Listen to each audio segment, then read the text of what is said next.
San Antonio police are now walking back their initial statements about the murder of voice actor Jonathan Joss. The actor, best known for his spots on King of the Hill, was shot near his property Sunday evening. His husband says there's been a months-long feud with their neighbor and that they were targeted because of their sexual orientation. Earlier this week, the department claimed there was no evidence of a hate crime. Well, today, the police chief walks that back and met with LGBTQ community members. Fox 4's Casey Stiegel in studio with more. Casey. Yeah, guys, good evening. The Hollywood actor was shot and killed outside his San Antonio home last weekend. That city's police department did make an arrest in the case, but they also have stepped right into a PR scandal. He entertained the masses, perhaps best known as the voice behind John Redcorn. On the hit TV show King of the Hill, actor Jonathan Joss was fatally gunned down outside his home at the age of 69 on Sunday. Our homicide detectives are continuing to pursue every lead in this case to ensure that we understand the full picture of what led up to the senseless murder of Mr. Joss. Almost immediately, police arrested a neighbor, 56-year-old Sigfredo Sija Alvarez, and charged him with murder. Investigators never revealed what linked him to the crime, but court records show Alvarez did bond out, currently on house arrest.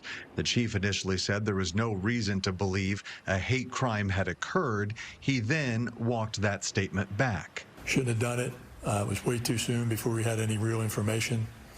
And I will own that and simply say again that we simply shouldn't have done that. The victim's husband told officers Alvarez yelled homophobic slurs at them before opening fire. We understand that many in the LGBTQ plus community are feeling anxious and concerned. A lot of it has to do with that premature statement that we released, and again, I own that. Neighbors told cops Alvarez and Joss had a long-standing neighborhood feud over what we don't know. There's also concern about the circumstances surrounding that death and the history in the neighborhood leading up to that. On Thursday, Alliance members held a community meeting with police leaders to dispel some of the rumors and myths the case has generated. We feel that it's important to be able to bridge the gap and just get to a truth that everybody can understand. According to detectives, Joss's home burned down several months ago. Now the big question, are the fire and murder connected? Police are sorting through the extensive logs in their quest for clues. There are approximately 70 calls over the past 2 years involving various neighborhood-type disturbances. Sometimes he was the caller. Other times the neighbors were calling on him. All right, so when asked by a reporter at today's news conference whether Joss was possibly targeted because of his sexual orientation, Chief McManus says that they are still looking into that. Steve, Heather. All right, Casey Stiegel in the studio tonight. Casey, thanks. Kaufman County Sheriff Brian Beavers is telling how it happened today, how fugitive Trevor McEuen, on the run for nearly a month, was captured cowering underneath his grandmother's home in Van Zandt County. Fox 4 Stephen Dial talked with the Kaufman County Sheriff today, and Sean joins us live. Sean. Yeah, and let me tell you, the sheriff, with about 30 law enforcement from several different agencies, local, state, federal, converged on that house in Van Zandt County around 11 o'clock Sunday night. More than 5 hours later, McEuen with mud on his body and on his clothes, literally after being pulled out of his hiding hole in his 90-year-old grandmother's house. And I'm feeling great. You know, it's a good day, a good collaboration of law enforcement, and we put the person we needed in jail.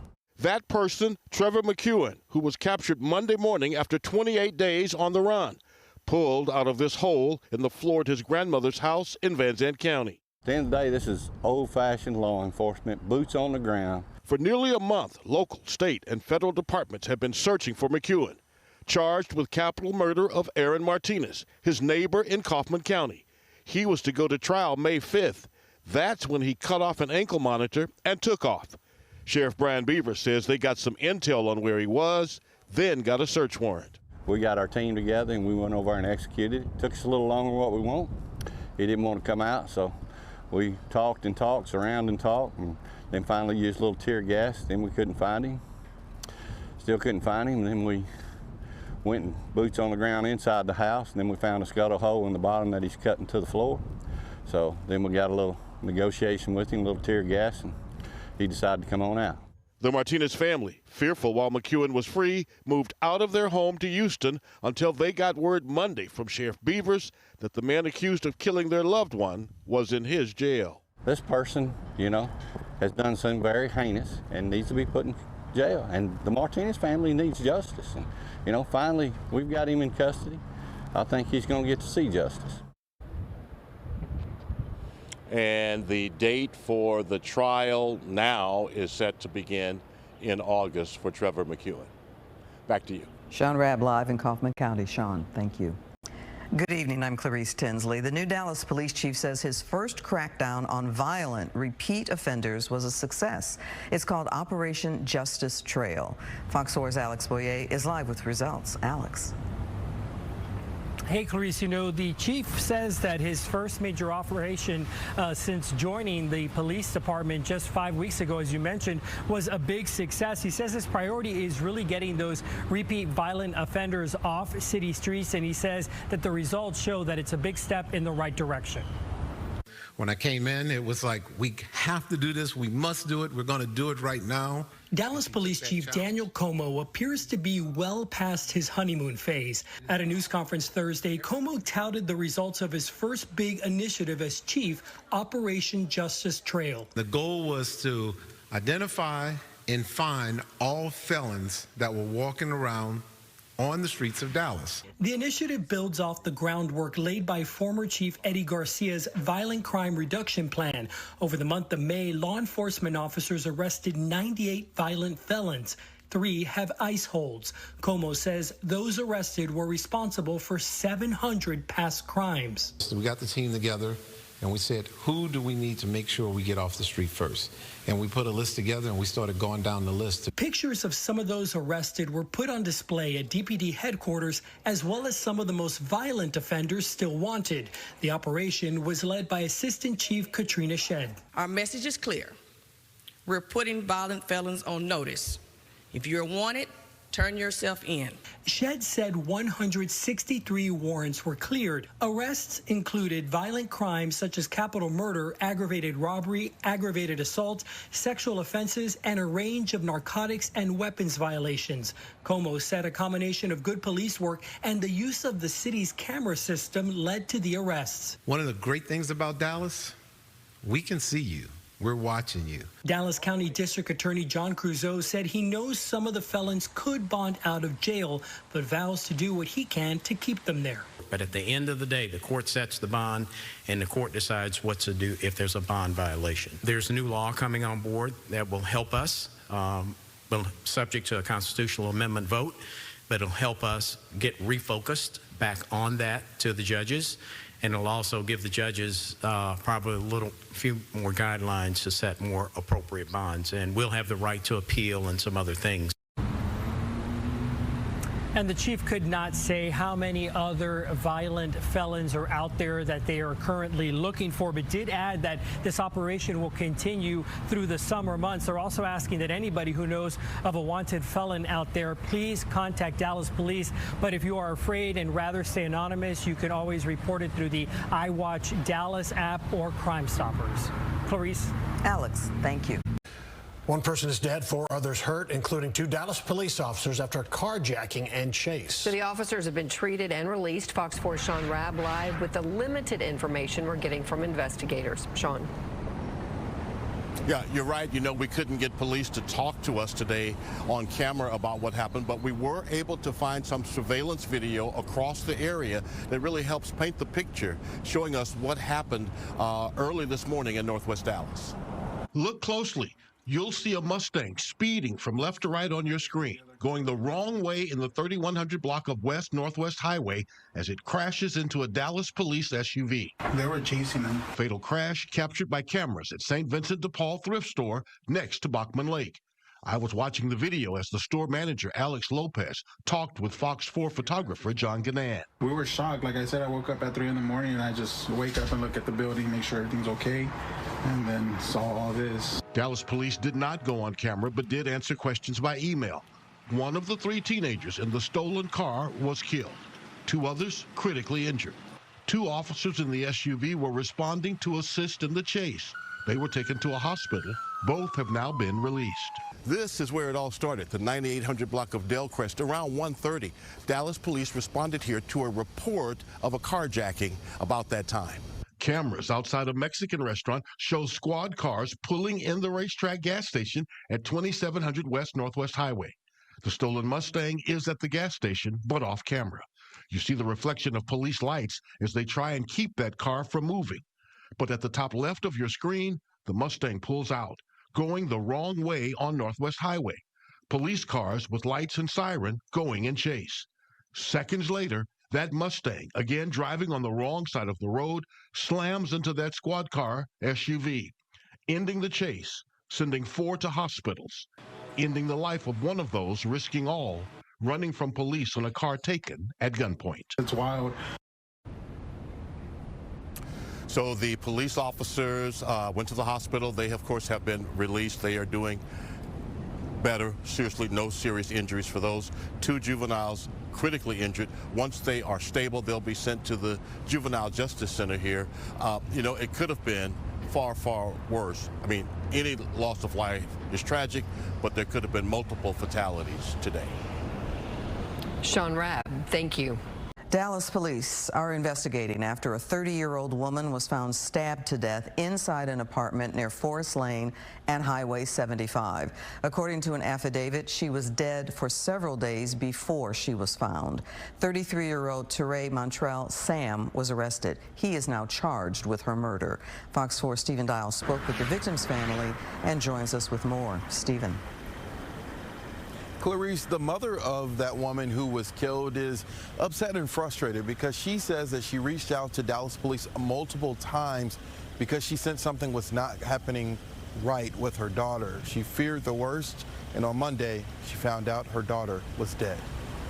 Why was my daughter not important to them? Why did her life not matter to them?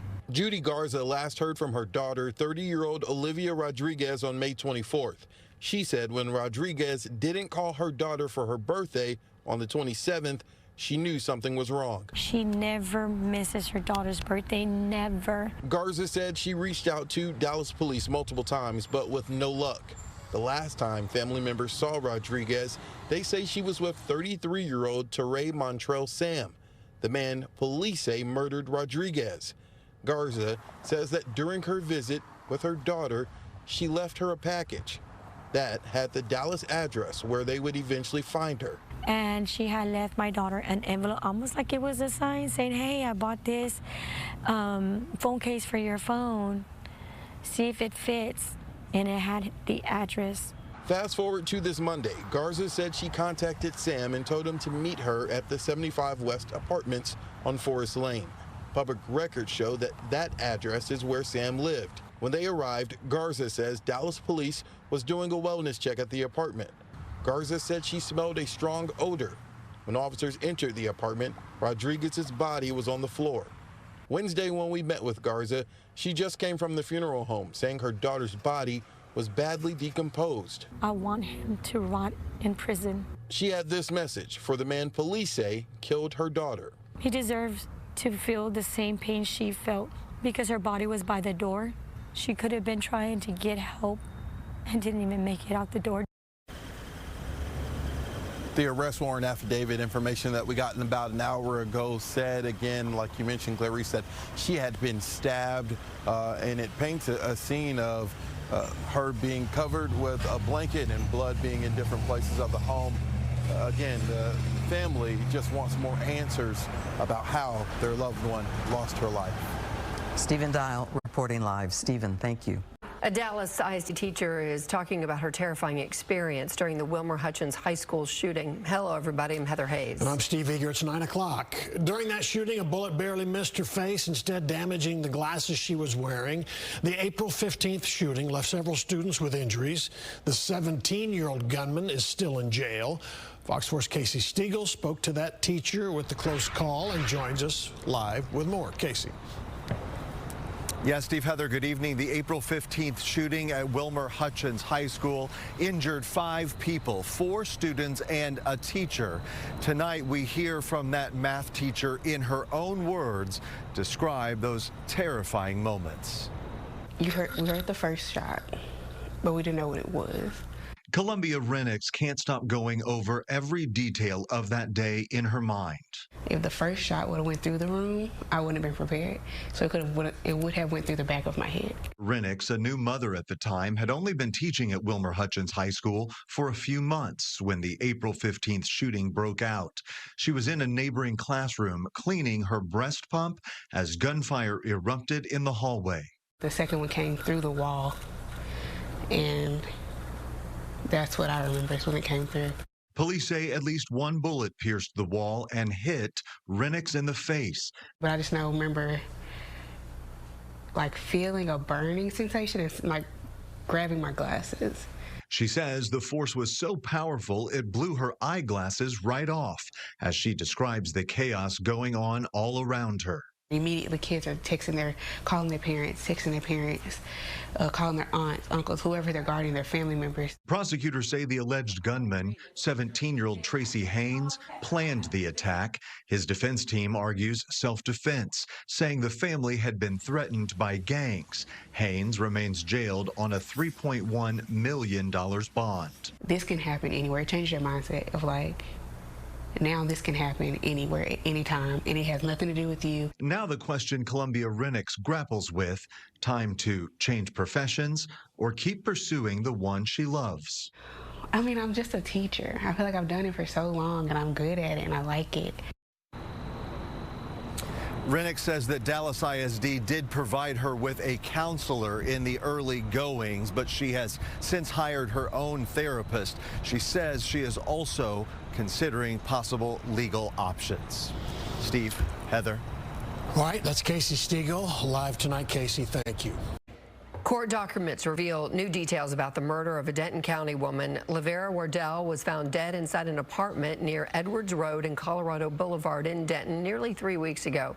Well, this week, police apprehended her fiancé, William Otto, charged him with murder and tampering with evidence. Fox 4's Peyton Yeager has more about the investigation. Peyton.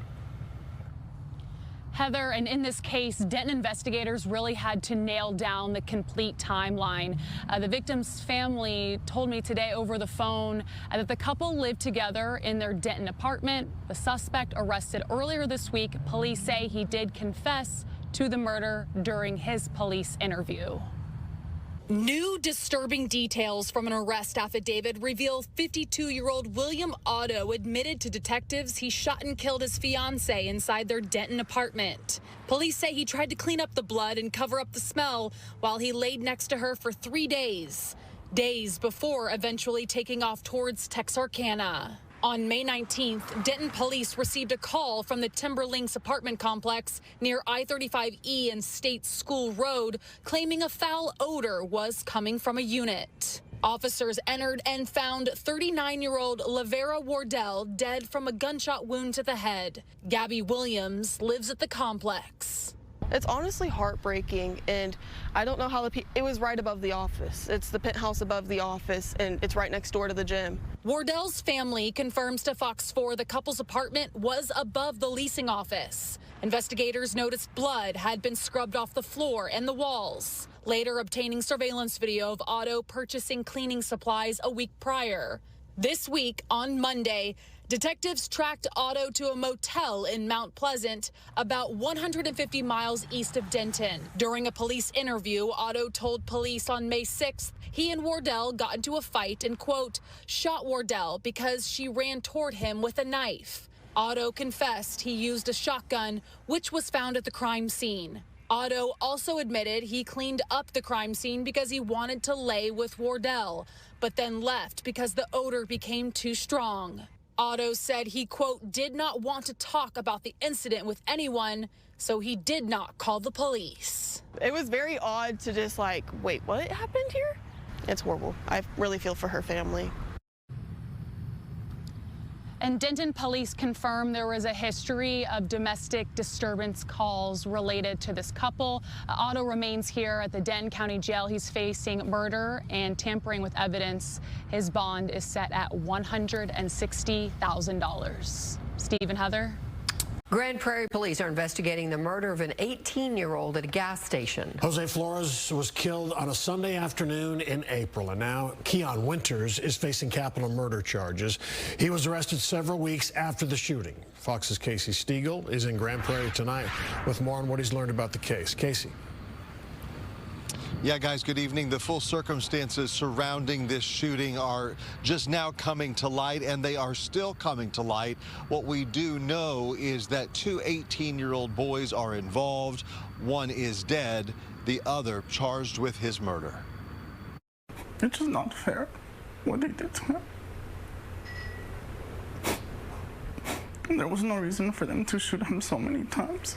There's perhaps no pain worse than that of a grieving family. He didn't do anything wrong to no one. 18-year-old Jose Luis Flores was shot and killed back on April 27th in the parking lot of this Grand Prairie gas station, 1 month shy of his high school graduation. It's been hard on my mom the most, and on us, just we weren't able to say goodbye to him. Weeks later, wearing a white gown, Flores' mother did participate in commencement and got her late son's diploma. 1 month to the day of the crime, police announced the apprehension of 18-year-old Keon Winters, one of 98 fugitives arrested under a regional sting dubbed Operation Justice Trail. Winters has been charged with capital murder. Why did he do that to my brother? What was so bad that my brother had to pay with his life? The victim's family tells us the two did not know each other and believes Jose might have been targeted in a robbery because he was known for selling expensive clothes online. Investigators have not publicly disclosed a possible motive. Winters is being held here in the Grand Prairie jail tonight on a $1 million bond. Steve, Heather. All right, it's Casey Stagel at the Grand Prairie Jail tonight. Casey, thanks. Documents reveal more about the overdose investigation involving a high school graduation party in Collin County. Several people at that party in Prosper were hospitalized last month after consuming THC gummies. Police arrested and charged 2 teenagers for supplying those drugs. Fox 4 Stephen Dial live at the Prosper Police Department with more. Stephen. Prosper investigators say that the teens bought 1 package of THC gummies and then sold them to other teens at a private graduation party. According to court documents, 9 people got sick, 7 went to the hospital. Police say what happened at this private venue on Coit Road on May 17th is now the focus of a criminal investigation. Prosper police responded at 2 a.m. to a party at the location.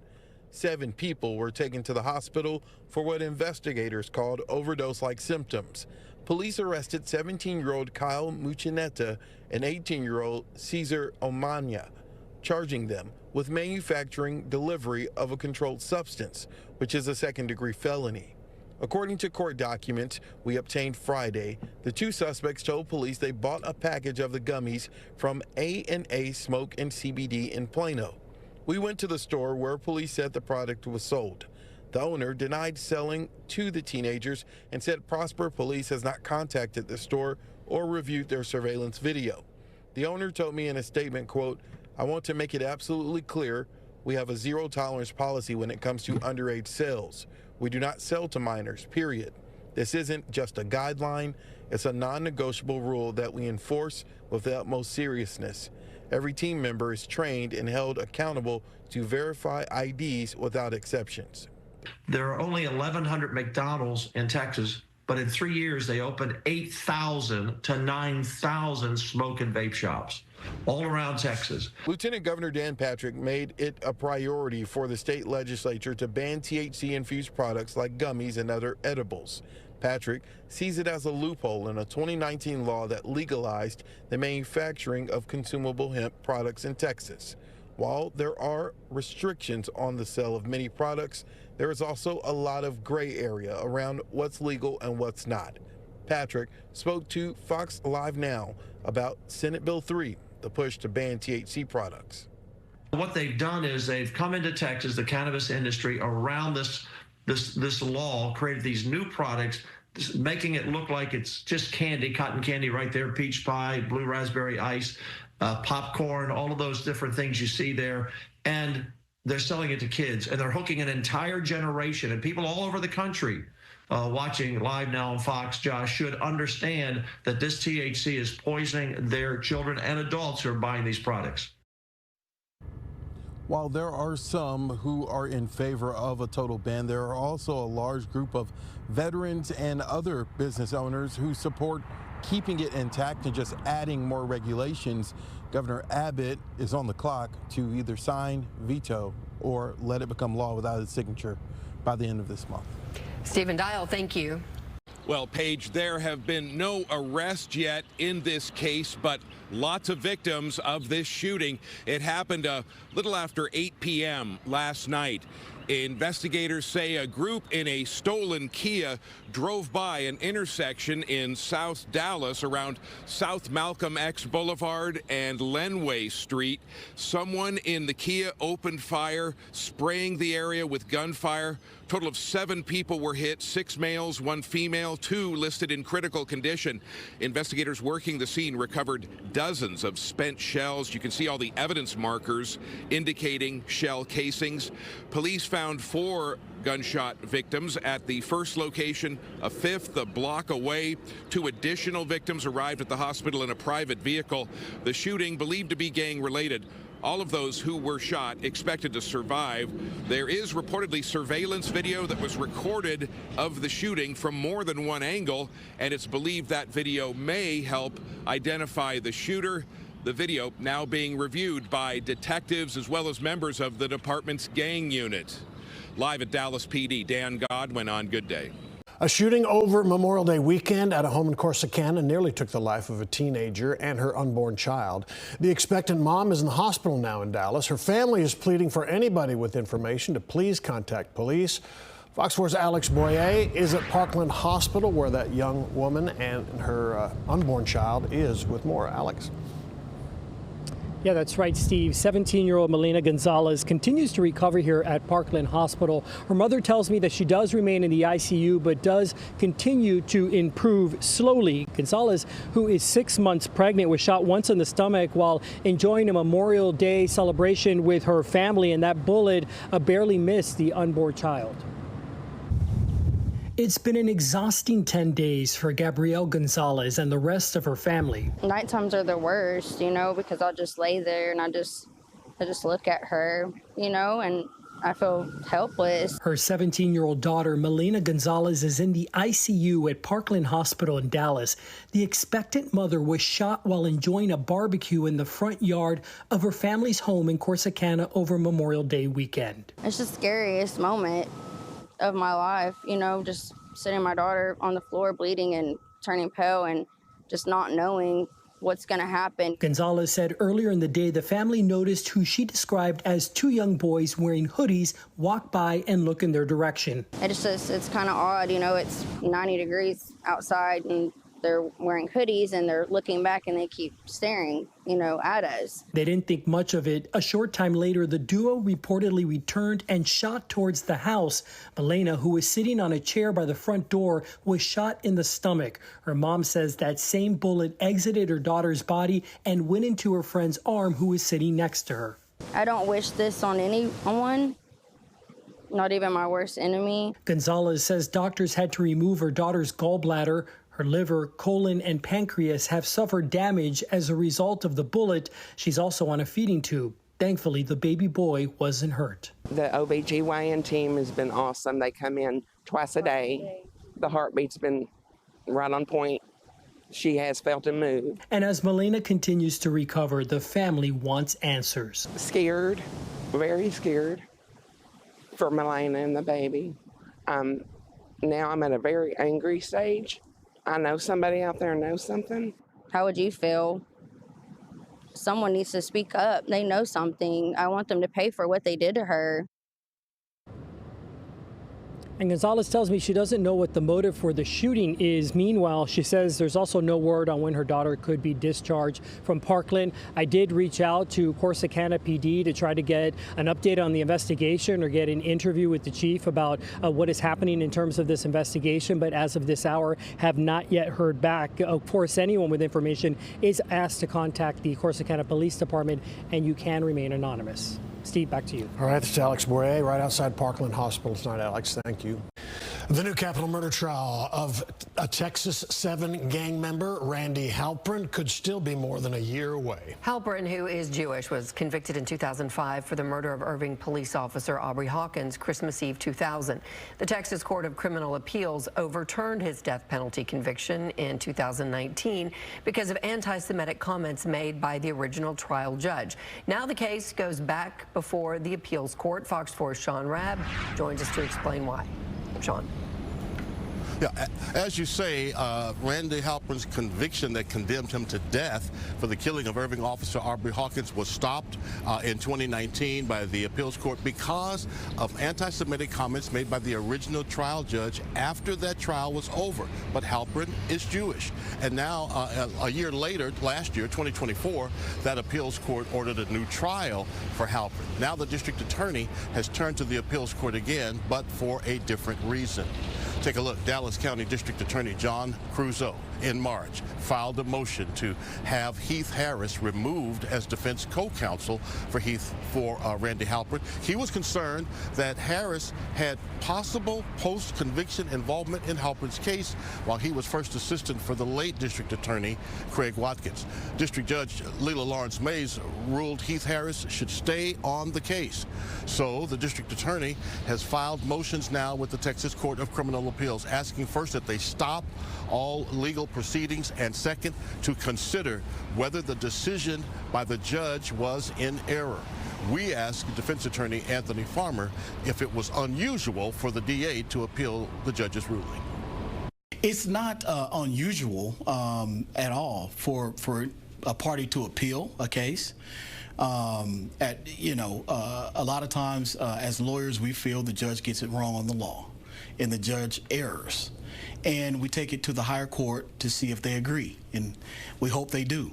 And so it's not uncommon for any party, DA aside, to feel that a judge has gotten the law wrong. Will it take a long time to come to trial? It's already been many years, but will it take much longer? Certainly. The fact that it's a death penalty case alone means it's going to take a long time for both sides to prepare. The fact that it's an older case with older witnesses, older testimony, older transcripts, etc., it's going to take likely months, if not longer, for this case to be ready for trial. And of course, should the Texas Court of Criminal Appeals agree with District Attorney John Crusoe and remove Heath Harris from the case, that's another reset, because then the court would have to appoint a new defense attorney to work with Philip Hayes, and that person would have to be brought up to speed. Not only that, but it is a death penalty case with at least 100+ boxes of evidence, a lot of documents that have already been uploaded electronically, but still both sides would need ample time to thoroughly prepare for a death penalty case in the judicial system. But after the Court of Criminal Appeals issues its ruling, it's going to be a year, maybe a year and a half before they actually have a new trial. Hi, Sean. Help us out with more information, I guess. The guy, Halpern, was really days away from being executed when he got that stay. Ultimately, the case was overturned. But as far as I remember, and you can help me out, it wasn't about bad evidence or they got something wrong or they had it wasn't about the case, the evidence, or anything about it. It was all about the judge. And it was about comments he made even, I think it was after the trial, right? It wasn't during the trial even. Correct. The comments were made after the trial, but here's what's significant. If the judge had these kinds of feelings towards someone who is Jewish, towards the Jewish community, anti-Semitic feelings, that he expressed those even after the trial, is it possible that Halpern did not get a fair trial under this judge's watch? That was the argument that he made to have his conviction overturned. Ultimately, the appeals court agreed. Remember, it's a death penalty case. Got it. And so you want everything to be right and proper. But yeah, it also shows us, Steve, how, you know what, once a case goes off the rails, like this one, how hard it is to get it back moving again and how much it's costing the system. On the appeal, were they ever able to point out to this decision was probably because this judge is a racist or anything like that? Did they ever point to an interaction in court or anything like that that they could put? I guess they didn't need to, but did they? No, they didn't need to, and they did not during the appeal. They all, in the appeal, all of the quotes from this conversation that the judge had with the reporter was part of that appeal. Because does it mean that if the judge harbored these kinds of feelings, some of his actions in court were against the defense because of how he felt? That was the question that could not be answered clearly. So the best way to solve that is a new trial. It's just taken us a long time to get there. And quickly, because he no longer has a sentence, his sentence has been overturned, he can't go back to the Texas Department of Corrections, which means he sits in the Dallas County Jail for years until trial. All right. It'll happen, and we'll cover it. Sean, thanks. The family of a man killed in a hit-and-run crash says the driver accused of hitting him was his best friend. Yeah, that crash happened late Friday night in West Fort Worth. Family members tell us that something happened that led both of them to get out of their vehicles, and only one made it home. Fox 4's Amelia Jones in Fort Worth tonight with more. Amelia. Heather, Steve, Daniel Lester's family say they believe it was an accident, but they say what hurts the most is knowing Lester's best friend fled the scene. And I told him, I love you, be safe. Those were the last words Presley Lester told her older brother, Danny Lester, on Friday night. 20 minutes later, their mom got a call from the hospital stating that Danny was there and severely injured. The family learned that he was hit by a car at the intersection of Clifford Street and Western Trade Drive. I feel like I have no tears left to cry. Another close family friend was there when it happened, told the family that Danny got out to confront the driver of a truck who almost hit his car. They say Lester's best friend, David Hall, was also there and got out of his car, too. And the truck fled. And then David tried to go after the truck and hit Danny. Lester's family believes it was not intentional, but police say Hall didn't stop to check on his friend. Fort Worth police say he drove off and turned himself in several hours later. And I know it was an accident, but how can you leave your best friend laying there? That's the part the family can't forget. I feel like I wouldn't have so much, anger to it if he didn't flee and hide out for as long as he did. That's what bothers me the most, is that he fled, and I feel, there's something that needs to be served for fleeing the way he did. Lester is currently only alive through life support. The family has made the decision to donate his organs, which will happen on Tuesday. Presley believes it's what the father of two would have wanted. He was a great guy. It's taken too soon. And his namesake will live on too, with his nephew due August 1st. I'm naming him Daniel. And I feel like that's just the way my brother would want to be honored, and he loved all his nieces and nephews. Danny Lester leaves behind a longtime girlfriend and the mother to his two sons, both under the age of 3. Hall is currently facing charges of collision involving serious bodily injury. Once Danny Lester was taken off life support, however, those charges could change. Heather, Steve, back to you. Amelia, thank you.